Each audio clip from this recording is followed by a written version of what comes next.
Yeah. My brother talks about that same stuff too, like with the WWE stuff. Like what he thinks is that, that Vince is trying to sell. Like that's why he was like offloading rosters. He was getting rid of Cap. He was getting rid of all this salary because he was going to sell the company. And I was like, I mean, I just don't know. Like, here's my thing. And my only like retort question was like, who can buy this company other than like a Disney or like a ESPN, maybe even them. I don't know if, I saw something like it was like a Middle Eastern like guy that owns like I'm assuming like over in Abu Dhabi. They're like massive fans over there, and they have the money. Some billionaire dude over there could potentially buy it, and it wouldn't bat an eye. Which is why they pay them how many millions of dollars four times just to come over for one show. Yeah, just to have people just walk down an entrance ramp, and the power of that brand, though, is so bad. I mean, you literally go in any country, any shitty. I don't want to say shitty. I take that back. You go to any town, anywhere in the world. There's a good chance you're going to see a Rock T-shirt, a Stone Cold T-shirt, John a WWF T-shirt. Yeah. You're not gonna. The problem, I think, with the other things, like they're trying to be different. Like AEW is like, oh, cool, Sting's back. But, dude, everyone's a high flyer. There's 75 million wrestlers. All the wrestlers they signed 2 years ago are now bitching they don't get enough TV time. Yep. So exactly what the problem with AEW or with WWE? No, AEW. Like there's been wrestlers out there in the last couple of ones that signed like the first 2 years ago where just like they're not on TV. They're just pissed off. They're not being used there. And you're kind of like, but it's kind of nice because sorry to cut you off, but it's kind of nice because AEW, like they pull a lot of like, under talent, not even just from WWE, but they like from the indies, like Brody King, who's like one of my favorite wrestlers. He's an indie dude and he's just a beast. And he came into AEW like the other week and had a huge pop, but people are like, who is the guy? Because he's not a WWE guy. Like everybody's just expecting all the AEW guys to be old WWE dudes, and it's. I mean, that's kind of what we were talking about too. Like what I think maybe me and John talked about, or all of us talked about, was like Adam Scher, Braun Strowman. Mm-hmm. Who may be on the podcast next week. He was almost on the podcast this week. If I would have texted him 5 minutes before we were going to record it, when we were kind of like, where is he going to go after WWE? It was like, well, where can he go? And I would talk to you about it, and I talked to Jordan about it and stuff. And I was like, Jordan was kind of had the same thing that you guys talk about, like. With AEW, there's no place for him to go. He would be by size wise a foot the biggest guy there, and it's just like also like how do you work that angle? And you guys know way more about it than I do, especially you, Paul. Like I stopped watching wrestling 15 years ago, and I watch it like when I go. Like if I'm gonna go, if I know WWE's coming, you'll catch up on it beforehand. They always take care of me. Like I'm always in the front row, and WWE's always been so killer to us. So I think it's been recently because I don't watch a lot as much anymore because I've been busy. But I think nowadays there's no question anymore. Like everything's on the internet. Like, okay, so-and-so's contract is up. So when their contract is up, can we expect them on AEW? Yeah. There's no mystery to anything anymore. So everybody's contracts are online and you can find everything. But it's kind of cool. Like when some of the wrestlers like, oh, everybody expects, Adam to go over to AEW, Braun Strowman to go over to AEW, and he doesn't, it makes it cool. It keeps you interested, right? It makes it cool. And also, like, here's what I've learned about that. Like Bray Wyatt's the same thing. Everybody was like, oh, he's going to go over to AEW, and he never went. And he's doing some other stuff that he wants to do, which is super cool. And he might sign with them one day, and it'll actually be a real surprise. So it's pretty cool. Yeah. Also, remember when the NWO showed up, like that type of pop. Like that's why I love wrestling. Yeah. No websites. You don't know who the fuck was who. Why is Razor Ramon in WCW? What's he doing in WCW? Why is Diesel parking his truck out back? Like what the fuck, man? Margarita. Here's the thing. Why is Rhino beating the shit out of guys in ZZ Top? Here's the thing about it though. We've talked about. What a great angle. What a great. We've already told that story on here. But here's the thing too, is like, here's what I found about that fan base. And like we call our fans nerds. Like, dude, that fan base is nerdville. That was me when I was a kid. Toxic as fuck. Toxic. Dude, oh yeah. Dude. Like AEW, you're a bitch. It's like what? But also like if you like what we're saying, like I miss kind of like what John said, right? Like when Hulk Hogan showed up and spray painted NWO on somebody. I cried. I'm TV flipping, bro, when at this point. Dude, I was a kid because I was a kid when that happened. When that happened, my stepdad still makes fun of me to this day. He's like, "Oh yeah, remember that time you cried when Hulk Hogan became a bad guy?" I was like, I don't want to talk about it. Okay, well, dude, we grew up. I'm so sensitive. Dude, I don't know if I ever told you guys this story. We grew up. Hulk Hogan was our hero, bro. He was before he started banging mediocre DJs' wives on camera without his knowledge. Swim like a pig. Dude, you know what I'm saying? Like, that was our hero. So when I was little, man, I was like you. I was obsessed with Hulk Hogan, right? How about the other moment that I was blown away as a kid when Lex Luger helicoptered in to body slam Yokozuna? Yeah, dude. When he was still WWE. Yeah. That's when like wrestling was just like, dude, what is this guy just flew in from the fucking Iraq war? Dude. I mean, that like all of that's the Iraq. Like, dude, but that's what it's like. Wrestling is like you had no idea this was happening. It was fun. Like you're a kid. The internet ruined it, right? The internet ruined it. Ruined wrestling just like it ruined music. It ruined every other thing, right? So like the internet is like, dude, we got to down with the internet, man. Like, granted, that's what our show's on. But like, how about when you guys like just get rid of it too? When we go to like a Strawberries or like a Coconut or like go like one of those old school record stores, I would never know a album was out. Like I would be like, oh fuck, Crash and you have to actually go find an album. Like it's like, it's out. Or you'd read it in a magazine. You'd see like a giant full page a Circus magazine or a Revolver magazine. Or and be like, poster somewhere like, oh shit, Counting Crows album's out. It's kind of crazy because like, we're saying like, the internet. I'm taking another hiatus off of social media, which I fucking love, you guys. Like, I love it. Like I like disabled my account and I like deleted Instagram. Dude, it's so like just give me a real bipolar relationship with the internet. I do. Like I like it, but at the same time, I'm like, I just need a break to like focus on like life things. Like I was telling John, I got into the same shit. I got into kickboxing, Muay Thai a lot in this last couple of weeks, and like I'm going to 2-a-day classes. And that's when you said you had a class the other day. Yeah, like, what the fuck is he talking about? He's at a class. So it's nice because I'm not like dwelling on internet shit. I'm just like, I'm gonna go to class, like, and it's been. Incredible. I mean, it hurts our podcast that you're selfish like this, but it's I'm pretty okay. Selfish of you. Yeah, we could have done this the other night. No, but like, that's the thing about like with the like, I feel the same way about the internet, right? Like with Instagram, like I will find myself just doom scrolling all day and be like, what am I? I've seen everything on here. None of this is interesting, and it's honestly, I do it way less at home because my kids are around. But like, even still, like. I could be on it an hour less a day. Like, but when I'm on the road, there's nothing to do. They're just like, I'm just sitting there, just like, and I don't care about it. Like, and honestly, man, if we didn't have a new record coming out, like, I'm probably with you, man. I'd probably like ditch it for a minute just to be like, honestly, and I still may. I may just delete it off my phone and then let Morgan do it all because, but you know me, I'm so like, my New Year's resolution is the same every year, which is like, leave your family and kids. Yeah.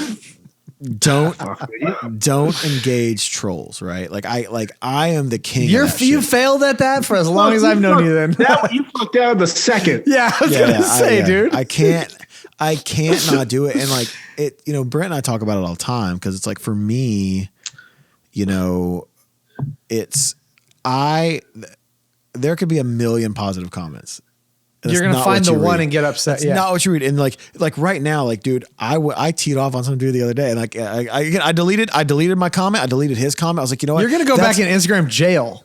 No, I'm still in Facebook jail though, which sucks because we have a new record coming out and like, single comes out in like a week and I'm still like 9 days out from being able to be on Facebook. The price you pay. I think honestly, Zach, is that, correct me if I'm wrong, when someone takes a cheap shot at your band, whether it's warranted or not, someone just be an asshole. Like they don't have to like your band, but when someone's being an asshole, say, "Oh, fuck this guy" or "fuck him" or whatever. Do you feel it's your duty to defend the band because you're the only one that does that from those type of people? I am. I do. Yeah, I do feel like that because I'm the only one in the band who will like get on there and like. Here's the thing, like we talked about this before. Like one of my biggest pet peeves in life, not in life, but in this career, is that like because someone bought a CD or bought a ticket to a show, they think they have free fucking reign to just mouth off. And I didn't come from that world. I came from a world where if I mouthed off to somebody in my neighborhood, I got punched in the fucking mouth. But we're in 2022. And that's how I learned. Everybody's an internet. And that's the thing, dude. It's warrior. Like, I think about the Mike Tyson quote every day. It's like everyone has a plan until they get punched in the fucking mouth, and like that's what I think about. So now, like with this dude, listen, I'm gonna dispel some rumors really quick. This is exclusive. All right, so ever since we posted there's a character named Siren that's out now. Oh yes, Her voice is out. And everyone's like, oh, getting hella Starset vibes from this. And I'm like, listen, we love the Starset guys. We may tour with the Starset guys again, but like, I think people think we made a fucking space record. Buddy, you're going to be sorely upset. It is not a space record, everybody. Here's the thing. Correct. I was thinking, you know what I was thinking about? I was thinking about in the shower today. I'm going to get back to this whole Starset thing, but I was thinking about the shower. Were you hard? Today. Yeah. Okay. No, you don't get hard in the shower. Also, maybe because I don't like shower sex. I'm not a shower sex. I'm not a water sex dude at all. John hasn't had sex in over 2 years, so he doesn't even know. I like showering though. I like showering. I just don't like water to be involved. How many times you shower in a day? Twice. Usually once, sometimes twice. If I don't feel good, if I don't feel good, like that's my medicine. Like baths and showers. Like if I like feel kind of gross or like achy or sick, I'll take 8 showers a day. No bullshit. Like 8. You got a cool ass shower. Do you have a big tub though? Do you have a tub? I have the biggest freestanding bathtub that Kohler makes. I went to Kohler. So our Wisconsin house is 15 minutes from Kohler, like where they make all the shower heads. So yeah. I went and picked it out. It's pretty great. Anyway, back to this thing. Anyway, I hate water sex. Anyway, what the fuck was I talking about? So the thing about in the shower, the album. Okay, yeah. So the album, I was going, here's the thing about the album. And I'm not going to say much else about it. I was thinking the fact that like it's in the way everybody's like, is it different? And it's always different. It sounds way different than anything we've ever done. I mean, you've heard some of it, Paul. But I was thinking about this of the 3 things I would use to describe it. And I'm like, well, I guess that could describe every record, which is it's very fucking angry.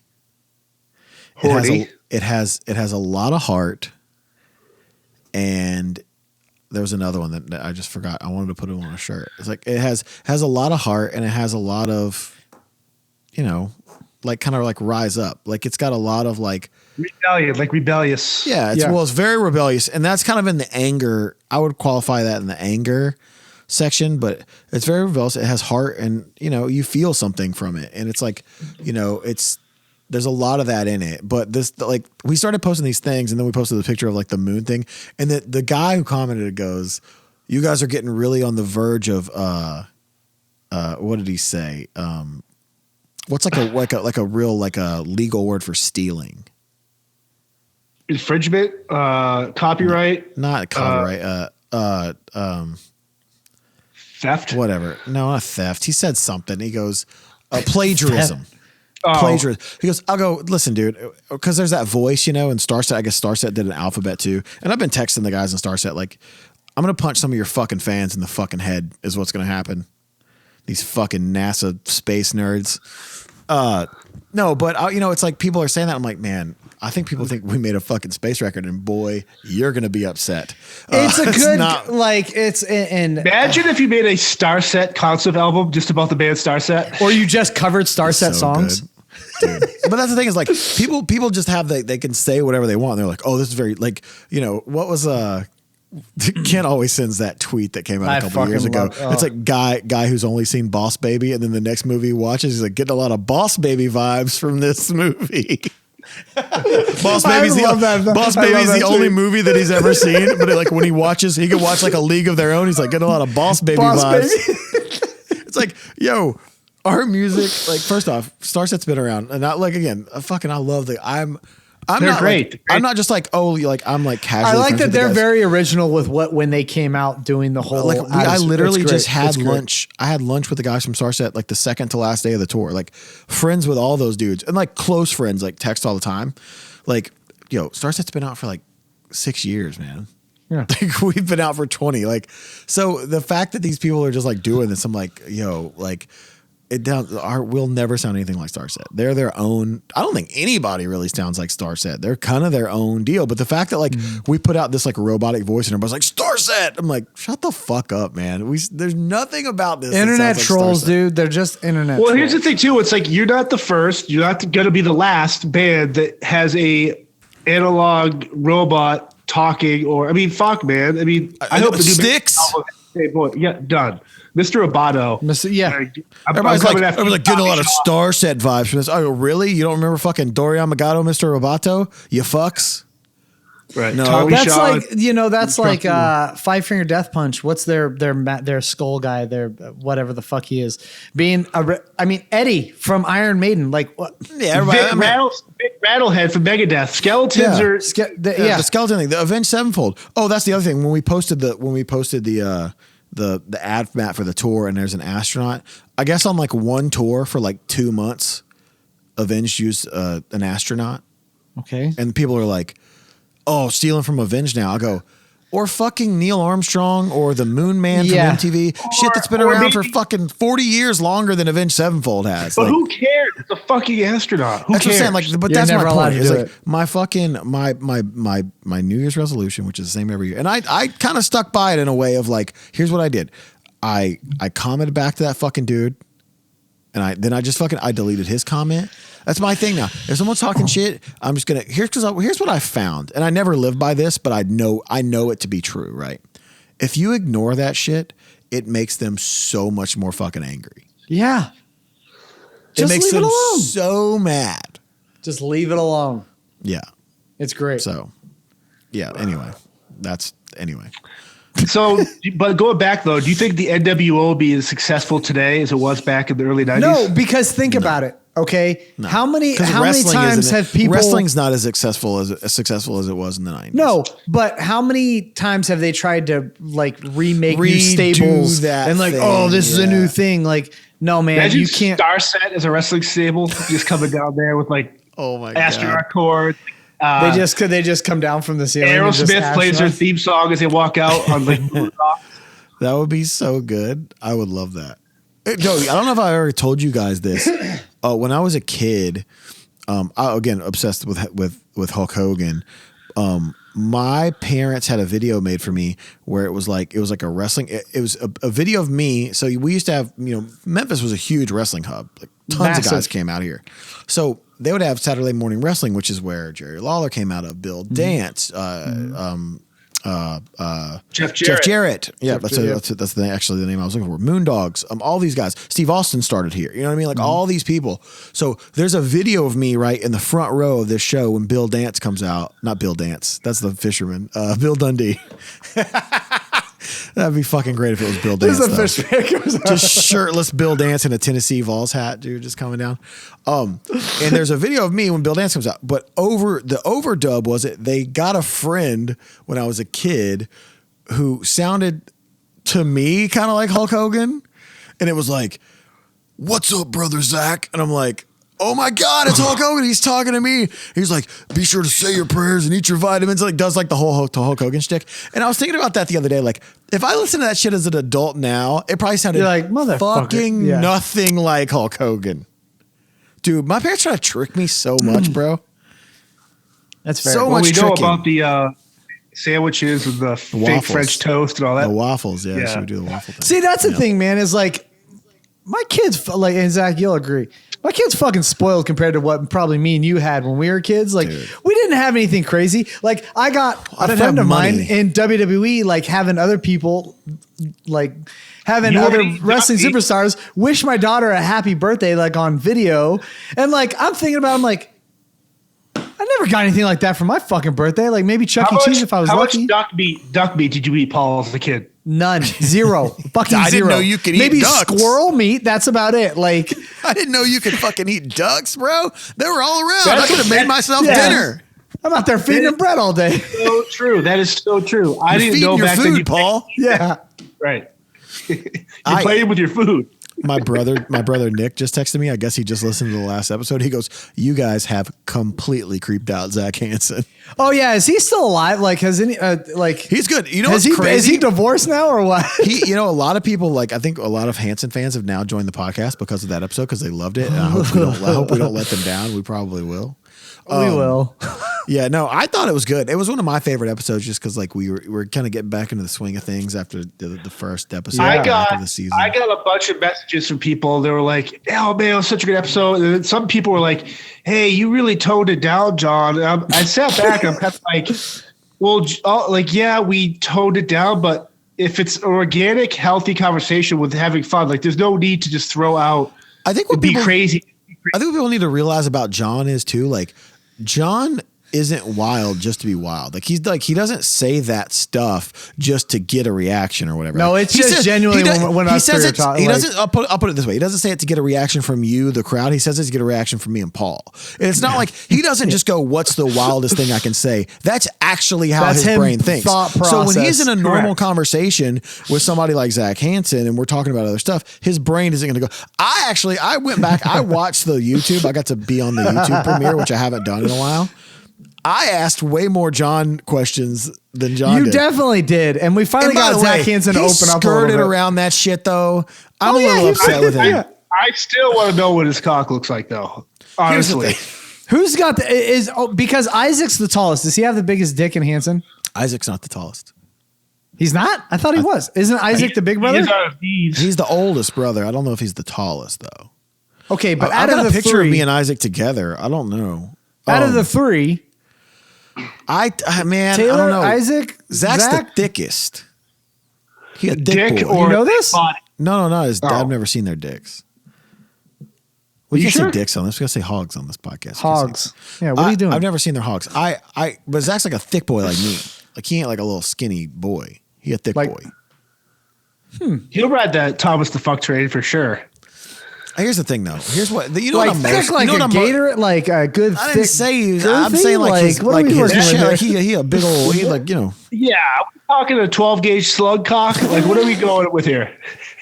Oh my God! Well, any Hanson fans that we just brought to this podcast, it's been fun having you guys for the last 22 minutes. Sign off now. Let's talk about his fuck shot. Oh my God! After I just said that John doesn't say weird things just to be weird. This is season 2, episode 3. Everybody, welcome. Oh yeah, by the way, welcome. This is season 2, episode 3, or episode 35. We actually did the cold opening this time. So here's the thing. I'm a little upset that he didn't. The one I wanted to know the most really was how many adult celebrities were trying to smash those dudes. See, I wanted to know how many offers they got as three young gentlemen to perform as Hanson. Yes, to perform at a private show as Hanson. Let's put it that way. You think they got offered to be like, "Hey, we need to bring this band in. They're gonna perform. Then they're gonna film 2 scenes for Girls Gone Wild." Casting couch. Here's the thing, though. As long as I've known them, which is a pretty long time, I think when they were at the height of it. At the thick of it, where it was the Beatles, you got in the late 90s when they blew the F up, mid to late 90s. There was a, I don't know if it's still around, but there was a VHS documentary called From Tulsa to Tokyo. And it was everywhere they went was the Beatles. Everywhere. It didn't matter. 100%. Literally getting chased down the street by thousands of people. I can't imagine. We've only felt that way a couple times. South America, Russia is kind of like that for us. Where we get on the plane and we get off the plane and there's people there, right? I can't imagine that shit where it's everywhere you go. That's next level anxiety. That's anxiety to a whole new level. Yeah, that's a crash course in anxiety for me. But just being that big, dude, there's no way. Here's the thing. What I was saying is about them is that I believe their parents toured with them through all that. Really? Yeah. And they were in school, they were homeschooled, so they were doing their schoolwork and shit. I don't think they ever got. You kind of had to do stuff like that too, when you were younger, right? And you played. I was music, homeschooled, but also you weren't in Hanson, bro. No one cared. Smashing puss and doing your 5th grade homework. Yeah, dude. No, yeah. taking a 5th grade class and smashing puss, as you just said. You're right. You know what I'm saying? Like plus like when I was touring at that age, like no girls my age could get into my shows because I was playing fucking bars. That's so crazy. Straight up bar, like blues bars and shit. And so like, there were like, I had some younger fans just because they were like, oh, young blues kid and their dad liked blues or whatever. So, but it was like, it was one Dorks. 1/millionth of what they were doing. of what they were experiencing. Sure. You know what I mean? Like it wasn't even on the radar. My biggest show headlining when I was a kid, 1,500 people. And that was in like 4 markets. You know what I mean? It wasn't like, I had enough where I could I made like a living as a kid, right? But I was never like this huge thing. I never got as big as like Kenny or Johnny Lang did. You know what I like about Zach? I don't think he curses a lot genuinely. Like I think he's no, he doesn't. Him and his family are just that like. The food truck, They're a little like high diddly ho neighbor, They're very Ned Flanders. Like when he said fuck though, I was like, yo. I think he was really upset about those food trucks. He was very. I've never heard somebody upset about that. Also, I've never seen someone who really obviously loved air conditioning so much. Like he mentioned air conditioning when it came to those food trucks like 10 times. There's no AC. He's like, there's no AC. Ice in my drink. I'm like, you're talking about Europe right now, bro. This is touring in Europe. You literally you got to eat on the street. There's no ice in your drinks. Ice in drinks and AC is like the one thing. He's like, yeah. John, can you do me a favor? What? Can you not shave at all for the next month or year? I really like this look. I'll trim the sides and stuff. But no, don't. I like the gray. Like this is very old man Logan. This is very old man Logan. Dude, thing going shave everything but the gray and just leave those 2 little gray patches right there. Just gray hair. Just 2 little patches of gray right here. I was like an old Bart cat with my back door blown out, sulking around backstage. Please grow out your facial hair. Please, for the love of God. We all need that. Like, I'm going to get a petition for. I'll tell you what, just the mustache and then leave it down to where the gray goes wide and then cut everything else off. When does the album come out, Zach? The actual album? I can't tell you that. I have an idea. Oh, wait. When is this going to come out? Wednesday? Yeah. Yeah. What's the date? No, don't say anything. What's the date? Wednesday. The 26th is when everything comes out, right? And that's what's the first day of the tour? Wednesday? I don't fucking know, man. Yeah. No. Yeah, don't say anything. It comes out Wednesday, but if for some reason something gets prolonged, this is going to come out at midnight. Yeah, I don't want to. Usually drops at midnight. Well, you'll know the album. You'll know the album title today, and when it comes out today, later today, when everyone hears this. So yesterday. This is so. The reason we started this podcast and the Larry Davidness that happens to me happened yesterday to the fullest extent that it could ever happen. Oh, boy. I take Ollie with me. I need to get a new phone. My charge port was messed up. So what? Didn't Brent Smith just buy you a brand new iPhone? I gave it to my wife. Now Brent has to buy her a chicken sandwich so she can give him a phone. Pass to you. God, it's a weird Ponzi. Here's the thing. Her phone. Anytime I get a new phone, I usually keep it in the box for like 6 months and never open it because I'm not ready to switch all my shit over. And I'll tell you why in a second. So I bought Brent a chicken sandwich and then he brought me a brand new iPhone 12. And then yesterday I was like, seems like a good trade. I gave it to my wife a couple months ago. And then now I'm like, my charge port was messed up. Like it got blown out. Super loose. A bigger charge port must have blown it out because my little charger didn't fit in it. What are we talking about here? Anyway, so this is the most ZM shit that could ever happen. So yesterday I go to the Apple store to get the iPhone 13. Me and Ollie go in, get it. They're like, okay, well, it's this, and this. They'll give you like a trade-in thing for your phone. And I'm like, well, I'm not going to keep this phone anyway. I might as well trade it in because they don't know the charge port's fucking blown out. So trade it in and get like whatever, $500 or whatever for it. Get the new iPhone 13. I don't get the big one. I get the normal size one, but I got the 1 terabyte. I got the bigger storage, capacity. storage, right? So I do the whole thing, and then I'm always scared of like when I update it without doing the SIM card, like that some stuff from my old phone's not going to be on my phone. And I have 30,000 pictures in my phone. So there's a lot of storage that needs to go on my phone, right? I'm always scared I'm going to lose pictures. But when I get a new phone, it takes a very long time for it to download all the shit. Mm-hmm. And now at the Apple stores, you can't stay like there's no browsing at this Apple store in Tennessee for some reason. You got to like you wait in a line, you buy your shit, and you got to leave. Like you can't download all your new shit in the store. So get the phone. I'm like, all right. I made sure I did like 3 backups before I left in there, like iCloud backups. I'm like doing this, backed it up, made sure everything was cool. All right, so got the new phone, and they're like, so I got to delete my old phone, right? Delete the old phone. So I like did all the shit, deleted it, go do that, go out to my car, and I realized that I drive a Tesla. Yeah, very good. I'm proud of you. My key to my car is my cell phone, which currently has no apps, nothing downloaded, isn't even turned on yet. I go out there. Here's the fucked up part. My wife always yells at me because I always forget to bring a key to bring home to unlock the door. So I just keep my key usually on me, but I left it in my car key. This so is I'm outside my car. Larry David shit that could possibly happen to you. Utterly. Ollie's like, what's going on? He goes, well, just download the app. And I go, dude, because when you restart your phone, it's like uploading all your stuff. This is going to take, and it shows up and it's like an hour and like 37 minutes. Oh my God. They make it too difficult to own a car nowadays. Like, what the fuck? But I love that Ollie like just download the app, Dad. Like that's the day and age we live in, where your son. Actually, you know what he kept asking? App, idiot. Like, so I have one game on my phone. It's the same. I have no games on my phone. I don't keep games on my phone. I have one, and I've had it forever. It's called Ridiculous Fishing. It's amazing. It's a fun app. It's a fun game. He loves to play that on my phone now. So I get the phone. We can't get into the car. He's very aware that we cannot get into the car, by the way, at this point. He goes, hey, when's Ridiculous Fishing going to be downloaded? I go, motherfucker. We're stuck. We got bigger problems right now. So I go back in the Apple store. I'm like, hey, I know you guys like no ponies allowed just to like loiter in here. I go, I'm fucking staying in here. It's 30 degrees outside. I'm fucking downloading my shit.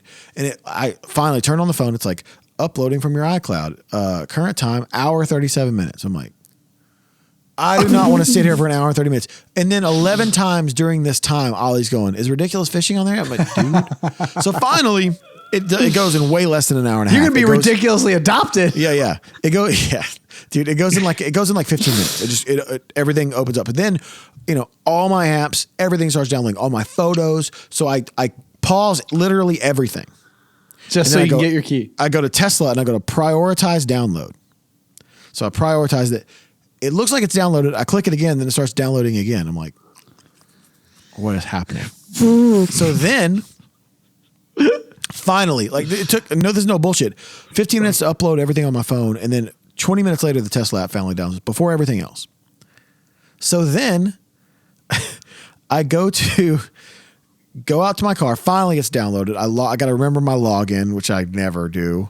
No, save that shit and Face ID. Yeah, it's all saved in my shit with a Face ID, right? Yeah. So I go do it, and obviously that's a new phone now. So it's like, would you like to set up your phone as a key? I'm like, yes, I would. Blah blah. Okay, well, you got to take your real key. Fuck. Which is in the fucking car.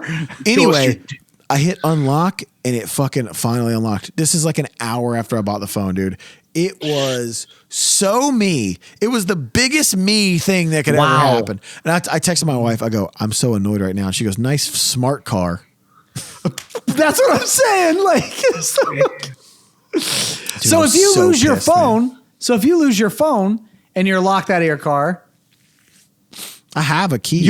But if you're in that situation and you lose your phone or whatever, you're locked out of your car too.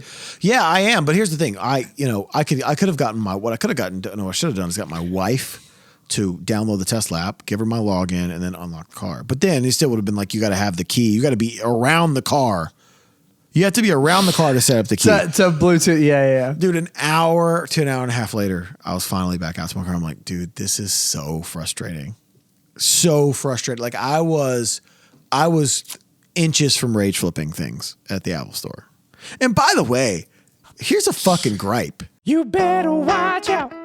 You better be nice, or you might find yourself in Zach's gripes. Now they only give you the cable for the it's phone. bullshit. They don't give you the cube. They don't give you the cube. She goes, "Oh, do you have this cube?" And I go, "Why?" And she goes, "Well, because the cable that's in there doesn't work, so you have to buy this cube. It's $20." And I go, "I'm not fucking buying that cube. I got a regular charger at home. Fuck Is it this one cable." of the new? Is it one of the new? It's the USB-C. See, I hate those. But the phone input is still the Lightning input. So I'm like, I got old phone. I got 11 phone chargers. I'm not worried about this shit. Do not want to get the updated version with USB-C only because I have every cord I have is the regular. No, the phone is still that. Oh, is it? The phone still works. It's the other connector. It's the connector that goes into the block. The wall. Okay, Yeah. got it. It doesn't hook up to cars or anything. Right. Yeah. Fuck that. Dude, so annoying, man. So I was just like, I'm not fucking buying this thing. So then you need to buy the adapter if you want to go to USB-C to fucking get stupid, fuck out of here. That's my. It's easier just to buy a phone. Yeah. There's my. That's fucking first gripe. a valid good gripe. Yeah, there's my fucking first gripe. We'll just do gripes now. Second gripe. With the fucking self checkouts, man. Like everybody. We don't have enough people to work. We don't have enough people to work. And the people are like, I want to work. And then, but no one is fucking working. I got a Kroger now. Everything's self checkout. The last 4 times I've been to Kroger, no one's fucking there. I'm gonna start fucking stealing shit, man. I'm not bullshitting. I don't fucking look, I'm in your store. You're marking all this bullshit up now. Everything's so fucking high. And it's like, you can't even fucking fuck you. It's everywhere. You can't even pay people to fucking check me out. Fuck you. It's Memphis. You can't fucking pay somebody to check me out. I got to do all this shit. And then you got fucking vegetables. That shit takes forever. You got to fucking set them on the thing. And 6-digit code. Yeah. You're just like, it's the wrong grapefruit. You're like, God damn it. Oh my God. Listen, being the Mexican that I am, let me give you guys a couple quick inside tips on the self-checkout. Of how to grow vegetables? No, I don't know. How to pick them? No, listen, dickheads. Jesus. You get one of the cheaper fruits, put it in there, and then you fucking punch in that code, weigh it, and then it weighs it as a cheaper fruit. When you're checking out, you swipe 2 things. Scan 1, but swipe 2, put them in the bag. This motherfucker's telling us how to steal right now. That's what he's guys. doing. I'm Mexican. I will say this. I fucking buy all organic vegetables, and when I ring that shit up, I do not click organic. Fuck you. If you're making me fucking ring myself up, I just save fucking 11 cents. Yep. Imagine if there's a guy out right when you leave that checks your receipt like at Walmart or Costco, but he's looking at your fruit or your shit sack and he sniffs like a cucumber. And he's like, it doesn't have pesticides on it. He's like, smells like ass. This doesn't have pesticides. This is organic. You rang this up as fucking. Yeah. Dude, that shit's real piece of shit. I'm like, you know what, motherfucker? You should have been at the checkout counter instead of standing up here reading people's receipts. Dale. Did we just hear Dale? Did we just hear Paul's prison story? Was that it? That was it. Is that why you got sent to prison? That's why I got sent to prison for ringing up the cheaper fruit instead of the expensive fruit. We got a lot of shit to talk about today, though. But maybe by the end of this episode, can we get to why you? We have to go quick if we want to get to. We know what we should do. We should do the cold close where the I'm just like, hey, everybody, have a good one. Done. That's it. Yeah. Every week he gives us one sentence about the prison story for this season. You just got to stick around to hear the rest. It's like a cliffhanger. All right. Another gripe is I got that Tesla because I hate oil companies. Not that just me buying one is going to make them feel anything in their pockets, but I wanted an electric car. It's a very safe car, but I didn't get it because I'm a fast driver. I don't need to flex Zach Myers on is eco-friendly. I am. And I didn't get the car because it's crazy fast or I want to flex on somebody and say I have a Tesla. I liked the practicality of it. I really enjoyed it. Other people who drive mostly Mitsubishis and Scions and fucking Hondas mostly think that I must have gotten this car to try to race people because every time I am on the fucking interstate, they pull up to me and they fucking start going like this. And I'm like, hey, you fucking don't want any part of this, dude. I was going to say the Tesla is a fast electric car. Leave me alone. Just keep driving. Also, like 90% of the times if I'm in my car, I have my kids in the car. Which, by the way, Oliver can read the speed limit now. He can read how fast I'm going, and it's so big on there. He goes, why'd you go 100? I go, I have never. Why'd you? I said, listen to me. I said, I go, that was 10. I said, I've never gone 100 miles an hour with you in the car. He goes, okay, but have you ever gone 100 miles an hour? I'm like, I have, but not with you in the car. But now he can read this, dude. He can read how fast I'm going now. He's gonna start. He's gonna start snitching on you. For Bevan is, yeah, sure. You're about to get ratted. The other night, I took just the boys to dinner, and he was facing the TV, and I couldn't see it, and he told me the score to the Grizzlies game, and I fucking loved it. You're like, hey, he like knows numbers now. He's in kindergarten, so he's like learning numbers and letters and all this shit. So it was pretty great. Like, here's my thing. Like, I'm so worried about like when he can start reading and stuff, and I'm like scrolling through my phone. I'm like, dude, I don't know. You're what's doomed. Yeah, me and John are gonna go off on a tangent text. And he's like, Dad, what's anal? Like what? No. That's how you were born, kid. Anyway. Oh my God. Anyway. SLB and JR, mate. Would Ollie ever rat on you to Bethany? Yeah. Yes. One time. Yeah, I'm like, yes. About what though? Like one time trying to get on her good side? No. Dad's sneaking cupcakes. No, I don't eat cupcakes. I'm just saying. So the other Dad day, says he doesnn't like your meatloaf. You know, my wife doesn't make meatloaf. Thank God. Because whatever. I don't like Jesus Christ. I don't like anybody's meatloaf. No, I know I got some snitch ass little kids, bro. I don't tell them secrets. Gosh, you can't.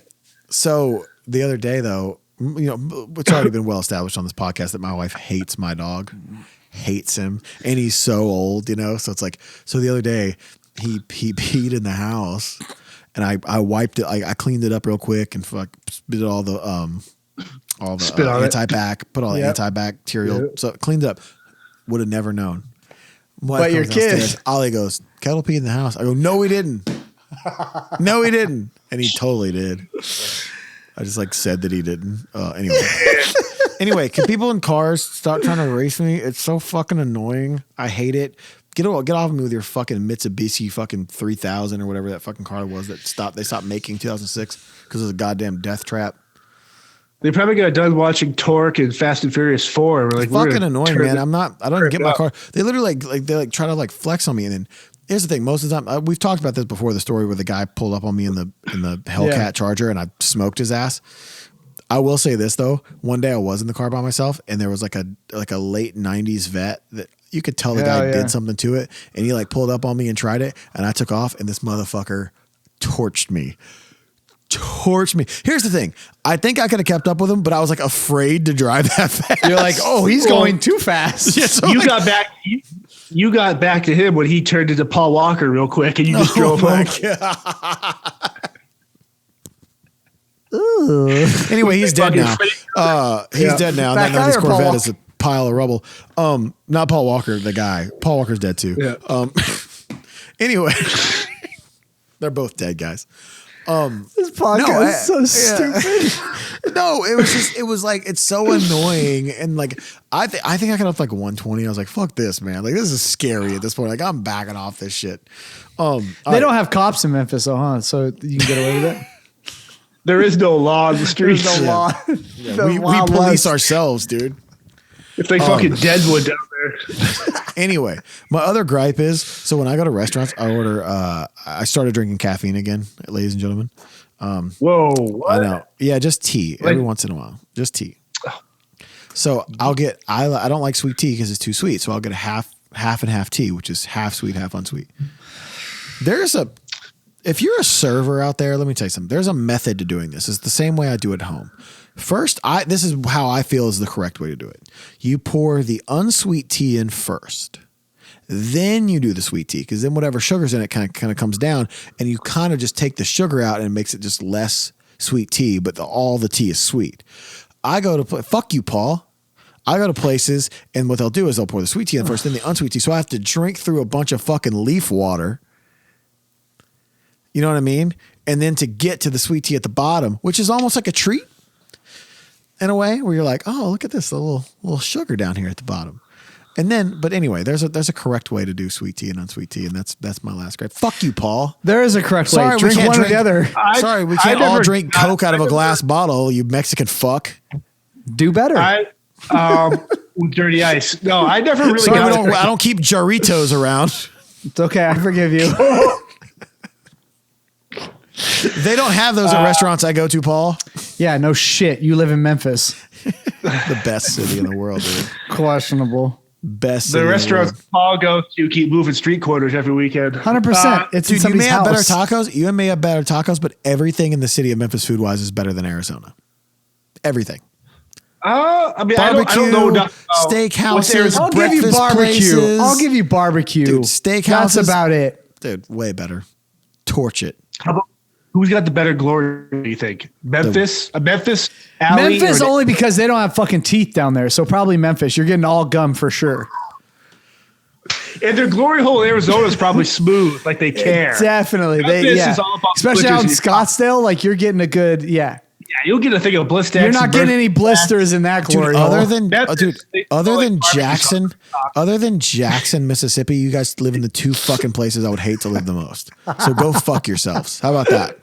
Both of you. Fuck you guys. Anyway, I'm done with my gripes, you fucking cocksuckers. Anything else? Anybody else want to add anything today? You want to be a gripe? Those are actually good gripes. Yeah, those weren't horrible. Very, very relatable. Thank you very much. And reasonable gripes, except for the tea, because I just grow don't up. drink tea. Like, I don't like the taste of it, I think. Maybe it's because it is too much sugar. All right. John. Too much sugar, but he's drinking Mountain Dew. Like what? Yeah, but it's a fake sugar, right?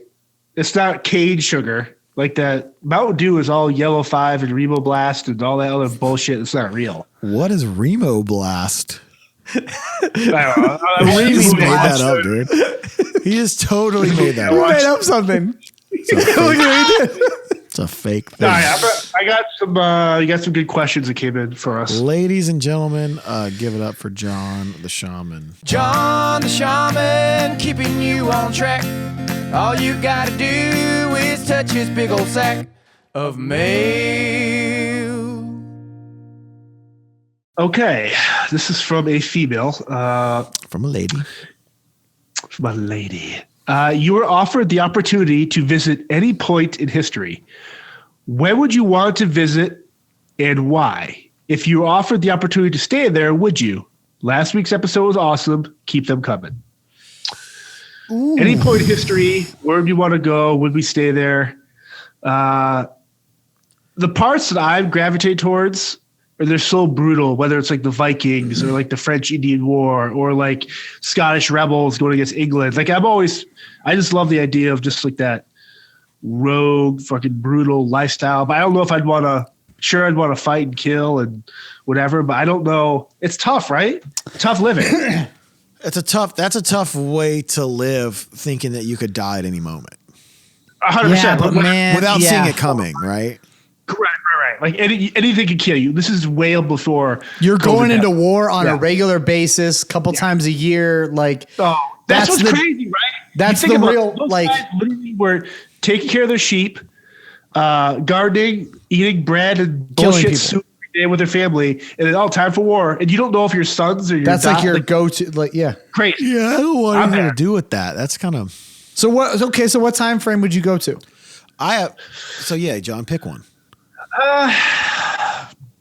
I like the Prohibition era. Two. I like the Prohibition, like the Elliot Ness, kind of like the 70s Chicago, that Chicago era where it's dressed nice, like all the guys are cool, but like the crime, everything was kind of whatever. Like there's still a police state per se, maybe overbearing, but at least I just love that era. But the people ran the streets, like right, like you were. If you protected your brother or friend out there, they got your back.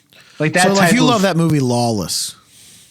Lawless is a great fucking movie. Touchables, Monster or Gangland, Monsters Inc. Yeah, Mike Wazowski. yeah, I like that. I'm with you. I would have to pick. I would have to pick two. For me, I would go back a little Peaky further. Blinders. I would go back a little further because I've always been obsessed with Abraham Lincoln, so I'd kind of love to live in that time. Also, like the same thing. Honestly, mostly for the same reason as the Prohibition era of like no one fucking dressed like I'm dressed right now. back. No, just a I scrub. love that. And I love that. Like, I love the fact that, like, when you went out to do anything, you had slacks on, You a looked tie, dope. a Yep. vest, a hat. You looked legit. Even the poorest person had a The tie, top had a suit hat, on. the good hat. The poorest guy had a suit on, right? And like, I love that. I love that. Like, I remember when we did that not Carnival Master, when we did the Anything and Everything tour in 2010 was the first time that we ever wore suits on stage, like actual, like real, like suits. So Barry and I made a pact in that whole tour. When we got up in the morning, we put our suit on and we wore it all day. All day? All That's day. sick. Lunch, That's meet tight. and greet. We were just in suits all day. And I remember that feeling of being like, fuck, this is badass, dude. I'm like the sharpest dressed dude all day. And you get looked at because, the thing is, back then you didn't get looked at, right? Now you get looked at like, what the fuck is this guy wearing? I'm like, I'm fucking dressed nice, motherfucker. What are you wearing? Yeah, you look like a You bum. fucking creep. Yeah, you look like me right now. In my 3-6 Mafia hoodie. That's actually, imagine those guys back then. That's actually really, I do like that idea. They of wouldn't the have lived dressing very up. long, I don't think. No. They'd be an attraction. I just love that too, because every time we've been in Glasgow or Edinburgh, me and Barry have always bought the tweed suits. Dude, There's John, been there's a twice. great photo of John Really? in a tweed suit that he always So like has. that's something where it's like you always joke where it's like, oh, it's cool wearing this when we're here, but it's like imagine walking into fucking Teaneck, New Jersey or Racine, Sure. Wisconsin. It'd be like this is an image that should be projected But out back more. then, often. everyone wore that. Correct. You know what I mean? I love that. Um, Respect. So, I mean, like for me, that and then the monetarily, what I would like to be, I would love to be an 18-year-old in the early 80s. And this is why. It's before guitar prices went up. I know my main reason is weird. Here's what I would do. If I was like 18, the year I was born, I tell you what I'm doing. I'm buying fucking Apple stock as soon as it fucking launches, whenever that is. FedEx stock. I'm buying all these stocks and all these old vintage guitars because the invention of the internet really fucked that up. So I would do that for monetarily reasons. But if I could pick up like a time to go back to, I'm going back to like, I'm going to stop Abraham Lincoln from getting murdered. I'm probably going to get shot, but that's okay. Yeah, you're dead. There's the end of that era for you. You're going to see a great play, though. Honestly, you're going to see a wonderful play. Yeah, great no, that's production. fine. Yeah. It's going to end early though. Yeah. This shit ain't going the whole 2 hours, guys. How dirty do you think Mary Todd was in bed? Okay. All right. What's the next Paul. question? No, Paul, you didn't answer. Oh, I would say probably anywhere around the 20s to 50s. But if I went back further, I love like the history of like Greek, Roman mythology stuff. I would love that. Just being in Rome, like that'd be fucking super rad. Something like that. But I do love like Nordic history. I don't think a Mexican like myself would do very well, but I love that history in that time frame. Interesting. Yeah, I think that. that'd be cool. That'd be fun. All right, go ahead, John. What else you got? All right, here's another question for us. I actually like these. I like the questions. Outside of your parents and those who possibly could have raised you, who has been your biggest positive influence in your life and why? Aside from my parents, And anyone who could have raised you, like whatever. What I said person? my grandfather kind of helped raise me. So aside from that, I mean, I'm looking at this maybe as like maybe a famous person, like a hypothetically, okay, yeah, had a positive impact on your life. Oh man, I don't know. Go, you guys go. That's a good question. Yeah, I mean, I hate taking stock in the celebrity or people that are. It's so weird to be like, oh, I looked up to fucking. Now I love John Wayne, I love Johnny Cash, but I didn't look up to them for advice or life lessons. I look at more people like maybe Pat Tillman or like a Prefontaine, people who are outside, who are bigger than the sport they're a part of. Sure. Jimmy V and all those guys. You know what I mean? Like Jimmy V, Craig Sager, is one of those guys for me. Yeah.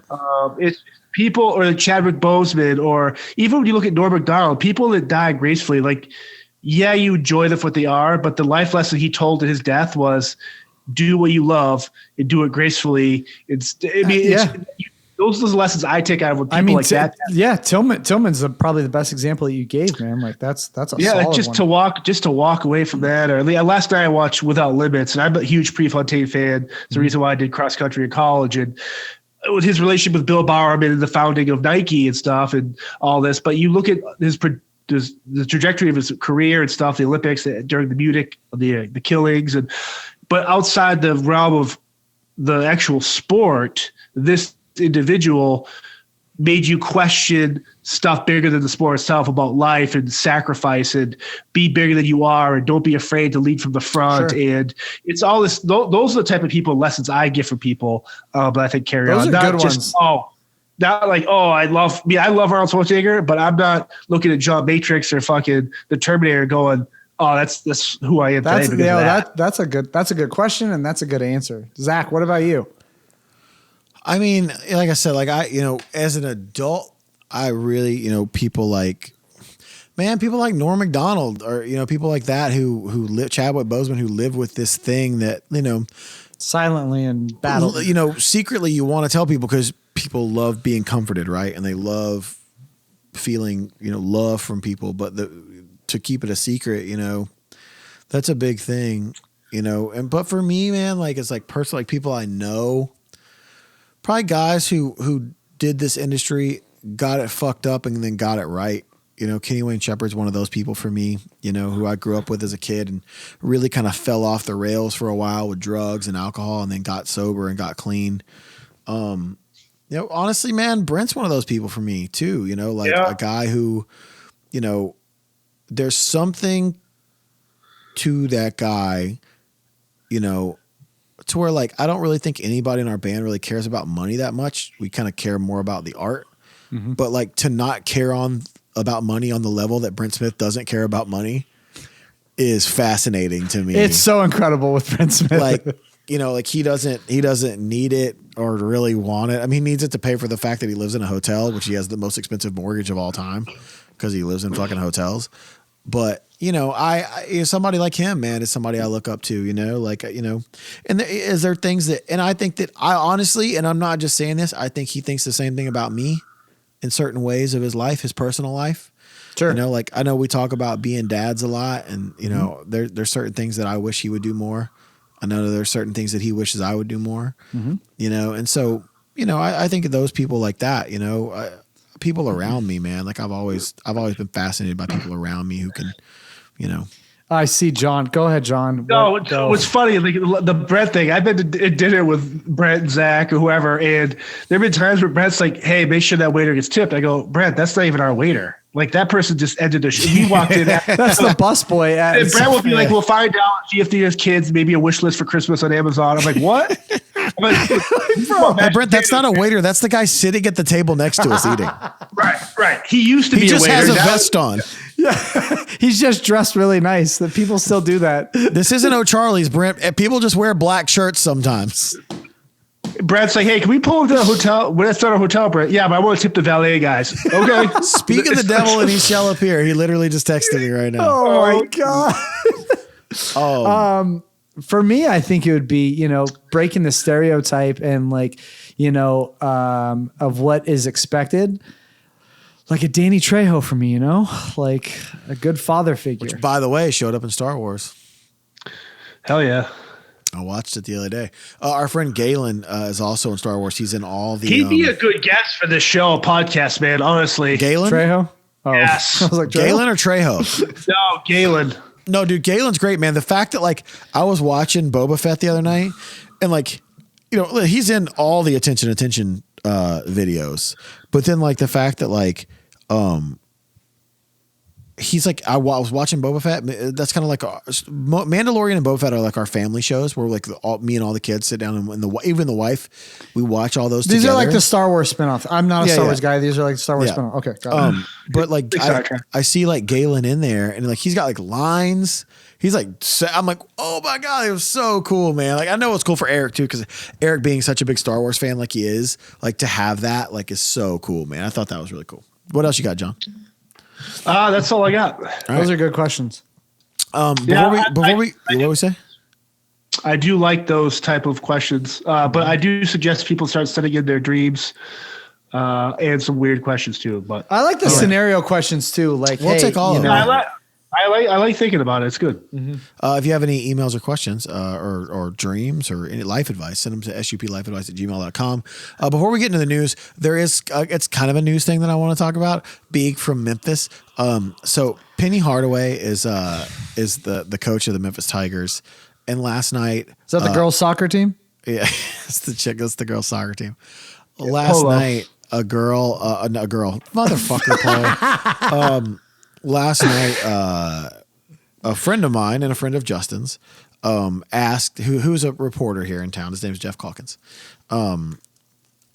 asked Penny Hardaway a question about like if he thought they could like overcome this or something. And Penny Hardaway basically is like, why are you asking me these stupid fucking questions? Like, loses it on his dude. He's like, motherfucker, we're out here fucking working hard. Don't ask me fucking no dumbass question. Like, he gets so Memphis. I love it. So I will get JR to put the video in here. Penny, have you ever lost faith that you can get this done? At Memphis? Yeah. In the first half like that, when it's unfolding, is it embarrassing? And I think the one thing I can say to this media, because this media gets kind of fucked up sometimes when it comes to me. We don't have our full roster. Y'all know we don't have our full roster. Stop asking me stupid fucking questions about if I feel like I can do something. If I had my roster like they did, then I feel like I can do whatever I want to do. I'm coaching really hard. My boys are playing really hard. I'm not embarrassed about nothing. We have 4 freshmen starting. Y'all need to act like it. Act like we got 17 to 18 and 19-year-olds out here trying to learn how to play against 22, 23, and 24-year-old guys. Come on, man. Stop disrespecting me, bro. Like, don't do that. I work too fucking hard. I work way too hard for that. Y'all write all these bullshit articles about me, and all I do is work. We got young kids on the floor. They got young kids on the floor. So good and like so uncomfortable because like I don't know Penny, but like I've been around Penny enough, and like I know Jeff Calkins, so like to know two people who are just like it made me so uncomfortable to watch, and I just kind of loved it because I'm like, you know, like questions like that though, like that's valid. Like don't what the fuck, like no shit. I mean, like, listen, he's not doing a fantastic job. This is a side. Go ahead. Let's go into the news because there's another kind of point like this. Okay, but hold on. I have a good question. All right. Tagging on that. If you're Bill Belichick going into halftime playing against the Bills and just being murdered, what are you saying to your team? Like at all? Like you know you're gonna lose the game. What do you say to your team though? The problem is they never showed up. And I think when that happens in sports, the coach basically has to tell them lose with dignity or just don't. Is that what it is? It has to be because I mean, if it's not them, I mean, you watch all the time some of these teams where it's like hyped up, and it's like they lose by 30, 40 points. You're like, dude, did you play? Everyone's always like, oh, I can do better. This team sucks. It's like, well, you got to realize the other team showed up too. These are all professional. Yeah, these are all professionals. Mm-hmm. No one wants to lose unless you're Pete Rose. But I'm just, oh my God. Who should be in the Hall of Fame? But you know what I'm saying? It's so easy just to John confirmed that he threw games, but he should be in the Hall of Fame for sure. Dude, for some reason, I remember when we used to before we started staying at like MGM in Vegas, we would always stay at Mandalay Bay because we'd always play the House of Blues. Dude, you know what I'm going to say? You would walk by this one sports place in the Mandalay Bay, and it was like Pete Rose fucking worked there. He was in there every day I ever walked by there signing autographs. Every single day. What's crazy, I did a Mitt Romney event when he was running against Obama in Vegas, and we were at the Luxor, and he's in there. He's a Republican or whatever, conservative. He's a bunch of there. He's talking, like people going crazy for him. Literally the next day, I'm walking by some like department store in that weird little It's the section. It's the connection tunnel. That's where the sports store was. Where every time I'd see him. I see the sign. Pete Rose is here. And I walk in there. I see him. I'm like, motherfucker, you walk by me when you're 2 feet away from a potential president of the United States. Like an icon. Here you are signing baseballs and titties for $20. It's a weird. I hope to God one day I can get like one of those big tall drinks in Vegas and just have him sign that. Hey Pete Rose, will you sign this? It's this that sugar little drink for walkway me? between the Luxor and Mandalay Bay. Yes, There's a sports memorabilia place there. This is no bullshit. He was there 5 days a week signing autographs. Pete every day. Rose lives in one of those like fire exit areas, like long hallways. He lives down one of those. Yeah, Like that's where he lives. That's where he stays in my memory too, which is even the better part. All right, Paul, what do you got? Paul reads the news. Paul reads the news. Yeah. Speaking of coaches getting blamed for things, we should start off with the Charles Barkley news. Oh my God. Okay. I love it. I love Charles Barkley, being a son and everything. Man, he just goes in on the Lakers recently. And it's great because I think the Lakers tried to just throw money at a bunch of players, at a bunch of high paid players, and it didn't pay off this year. And they're losing horribly. That's where addiction. And so anyway, Charles Barkley basically says, you can't blame Frank Vogel for this, which I agree with. I don't think you should ever blame a coach when you have LeBron James on your team. I think LeBron James is trying to call it. Yes. I think you should be exempt from blaming a coach when you have LeBron James on your team. That guy knows how to fucking coach. He coaches the goddamn team anyway. If LeBron James is on a team, he's the captain, he's the fucking GM, he's the coach. He gets to make everything. the calls. He makes all the fucking calls. So I don't want to hear none of this fucking bullshit. So Chuck basically goes in on him, which I fucking loved because Chuck did not hold back. No, a I bunch of love wussies. that shit. Called him a bunch of wussies. And Ernie, I can't say the word I want to say. I want to say, but I want to. You know what word I want to say? I want to call him a bunch of pussies, Ernie. I wish you would have said that. National treasure. Yeah, no, Barkley's great. Yeah, so he finally says what everybody else is thinking. Like, yo, Lakers fucking like they're not even playing like a professional team right now. Like, they look like a bunch of amateurs, which is incredible to say.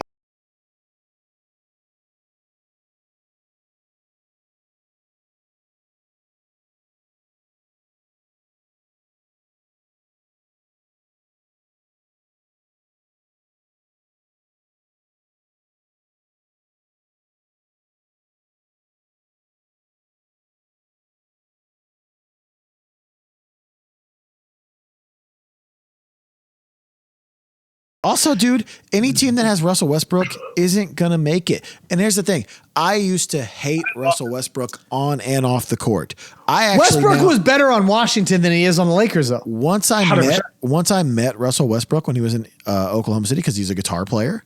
I got to meet him through a mutual. He plays guitar. I got to meet him through a mutual friend, and I really liked him off the court. Still to this day, don't like him on the court. I think he's an amazing point guard, but he is team poison. He will always be team poison. And now I think LeBron's turning into team poison in the locker room. I don't like LeBron, but that's just my own opinion. It doesn't matter. Do I respect him? Do I respect him? Yeah, because he's done a lot. But I don't. I've never. There's lots of people that were the greatest and stuff that I didn't necessarily like, but he's the greatest basketball player playing right now as far as domination goes. Again, I still like. Again, we said this before, but like if I'm putting a team together and I get to pick one player to start a team with, I'm picking Kevin Durant personally. I give Steph Curry another 5 years and he's going to surpass like championships and everything. He's going to fucking surpass LeBron. That's gonna be tough. He's already close with championships. Yeah, he's close with championships. But I'm saying like, was LeBron at 4 points? Everything like. Was LeBron at 4? Cavs, 2 Miami. I thought he was 2 less than Michael Jordan, right? No, Jordan's got 6, which would be 4. He's got 4. Yes. Jordan's got 6. Right. So I think he's got 2. No, one Steph, with Cavs. Steph has 3, I think. Did they go back to back? Curry has 3. He has 3. Has one less than LeBron. Yes. I think we need to start just a sports show where it's just people. We don't even know the facts. Like, I don't know. Maybe sounds good to me. Yeah, sure. He's got 4. 4 plus 7 equals 10. Yeah, we got it. Yeah, all right. What next? Rebecca Lobo. Man, she's a hell of a rebounder. 2 people did pass away recently. I feel like this comes in 3, so somebody else recently happened today. Recently, Louis passed away from battle with blood cancer, and Meatloaf passed away from fucking COVID. Yeah, here's the thing with Meatloaf. He was sick though the last couple of years, like in and out of the hospital before the pandemic. Yeah, me and you saw him in Canada. Remember, John, in Calgary? We saw him in Calgary. I've taken. He's the one artist, and I was actually genuinely sad when I saw it this morning because he's the one artist, and I don't flock the artists backstage if I can meet them, but I've taken numerous pictures. I've got his autograph, and I've I can't wait to see your tribute on Instagram to him where you post the pictures. And I don't know if I'll post. I posted the one picture, but for me, I'm just like, he was so ferocious as a singer. Like, I remember watching when he fucking Rocky Horror Picture Show, the Fight Club, and all the stuff with Jim Steinman and all that. Like, he loved his fans and people. Like, you would never hear anyone say anything bad about his fans. Go ahead. It's just sad because it's like, is that the way he wanted to go out? No, but do I think he lived a full life, borderline crazy? Did he party? 100%. Absolutely. Yes. Like the thing I liked about Meatloaf is he never fit the mold of being the typical singer, like anything like that. Heavy set dude, just didn't fucking care and just ripped it up anyways. Like, I mean, what are we doing with our phones on here? What's going on here? What are we doing here? Ah, damn, FaceTime. Your first fucking day, Jesus. It's Meatloaf. When we did the Today Show, with Kathy Lee and Hoda, Brent was still into drinking and drugs, and she goes, and Kathy Lee, it was either Kathy Lee or Hoda. We finished the song on national television on one of the biggest morning shows of all time. One of them goes, "You know who you look and kind of remind me of is Meatloaf." Said this to Brent Smith. So we have a studio. And then Brent Smith quit drinking. Pretty much. We have a studio text for the seventh record where it was like all that, Doug, our engineer, and Hoogie and Mike Fasano, our drum tech. It's called, for some reason, it's called Anthony Fauci's Family. Probably, I'm assuming, because that's all Brent talked about the whole time we were making the record. But so when he died today, I sent a picture of Kathy Lee and Hoda interviewing Brent, and I said, "Rest in peace, Meatloaf."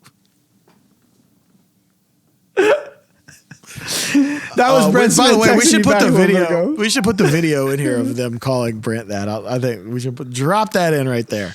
Hi, Shinedown. What's going on, guys? At first, I thought he was Meatloaf. I really did. I thought it was Meatloaf, but I was wrong. You look like Meatloaf. You look like me. You remind me of Meatloaf. I'm like, huh?